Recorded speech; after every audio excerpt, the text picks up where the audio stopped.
Xbox, go to Cara's stuff. Xbox, go to my stuff. We've just taken delivery of the Xbox One console. Yeah. And basically we're going to sit here and shout at it for an hour. Xbox, store. Xbox, listen to me, Xbox. The reason why we're having a problem is because we're in a bar and there's a lot of background noise, isn't there? So you're such an alcoholic, Keith, trying to do everything in a bar all the time. Xbox, go to my stuff, you bastard.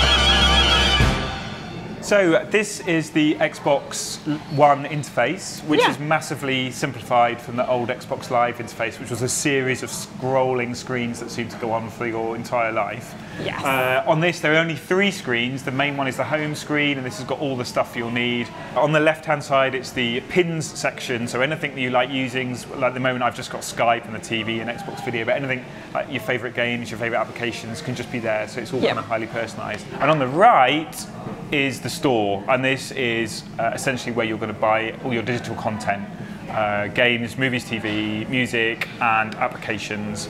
So that's it. I mean, it's obviously based sort of around the Windows 8 operating system, which is probably going to annoy some people, but I think it has a nice simplicity. It's nicely customizable. Yeah, it seems cleaner looking. It's got a kind of nice feel about it. Really, Xbox One, the whole idea about it is that it is this all-in-one entertainment solution through which you're going to be able to funnel your television, your cable, your set-top boxes, plus it also has a multitude of video on-demand services. I'm not really that interested in integrating my whole entertainment experience into one box. That kind of doesn't appeal to me, but the one thing that does appeal to me is the fact that if you are running your Virgin or your Sky or whatever through Xbox, then it will give you all your game alerts. So if you're watching television through your Xbox and one of your friends decides they want to play games with you, then that will come up on the screen while you're watching telly, whereas obviously that won't happen if you're not feeding all your telly through your Xbox. That's quite cool.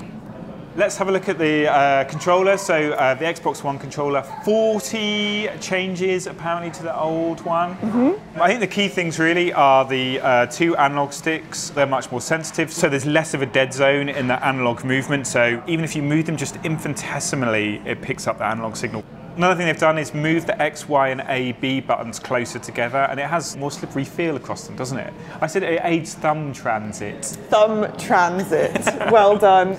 The triggers, the big thing about the triggers is they have 2 new rumble motors, 1 in each trigger, which are used as a sort of gameplay component. Yeah, so Forza Motorsport 5, they use it to actually course correct, like depending on how much it vibrates. It basically says, oh, you're going off course, or you're going, you're too hard into a corner. So you can actually change your driving according to how much it vibrates. Okay, so if you're oversteering, it will tell you basically like vibration. it's a teaching tool, which is kind of interesting. Yeah, and it's I think that what they've done is they've tried to make it all much more comfortable for long gaming sessions, and it just feels a lot less like I'm going to have sort of Call of Duty claw at the end of 3 hours of gaming.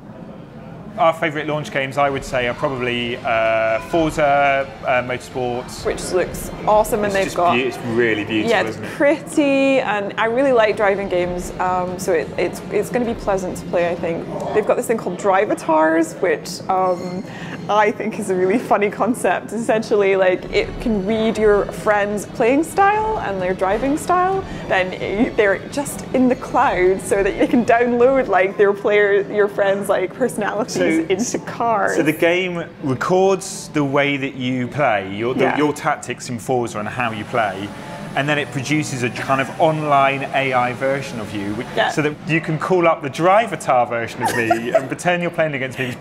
Lots of what Microsoft's saying about this is you're always going to be online, you're always connected to the cloud. It's going to change gaming because it will allow enormous persistent worlds, but also allow these persistent AIs representing us to live online even when we're not there.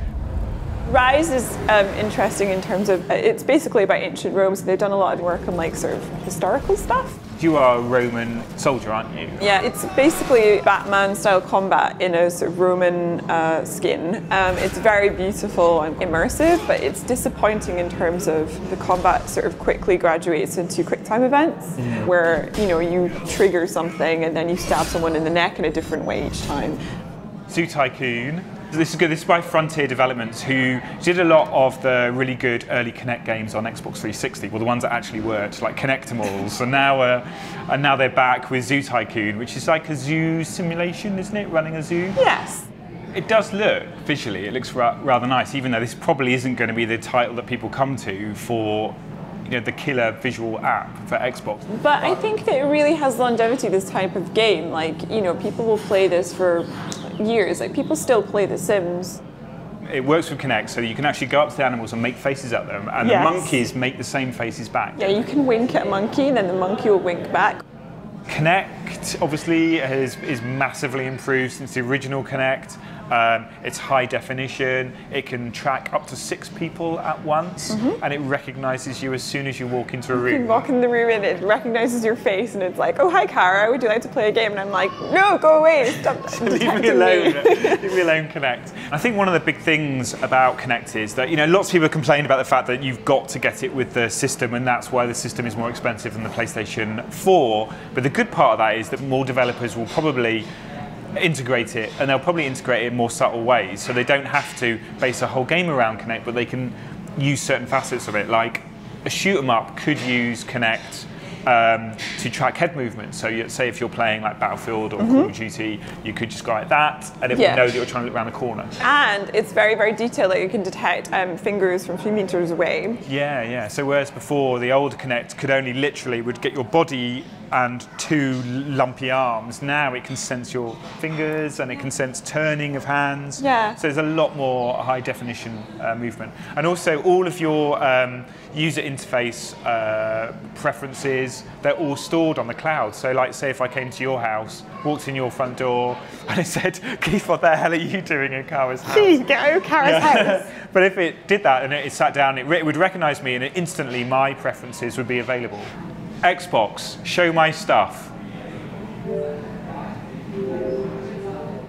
Another amazing thing about it is that it can pick up fluctuations in skin tone and colour and relate those then to your pulse. So it knows if your face is discoloured, it knows your heart rate is increased, which is super weird but interesting. I mean, it's interesting. It just made me think about the privacy issues a little bit more, because that is quite a lot of detail about you personally that it would have. I mean, you could do a lot of things in front of this machine that it would know a lot about you. Yeah, Facebook has been the Trojan horse in terms of privacy. Yes. In that the things that you will tell Facebook without thinking about it, and maybe the things that you will tell Xbox One. It's like a kind of creep, isn't it? Like a feature creep. It's like every time they'll put something different in, and it's got a different hidden setting in order to turn it off. So part of me is kind of like, maybe this is going to happen, I'm the other side. I'm totally unparanoid. I say, bring it on. You can penetrate the rest of my life, Xbox or PlayStation 4. The key says, penetrate my life, Xbox. And on that bombshell, thank you, Cara Ellison, once again.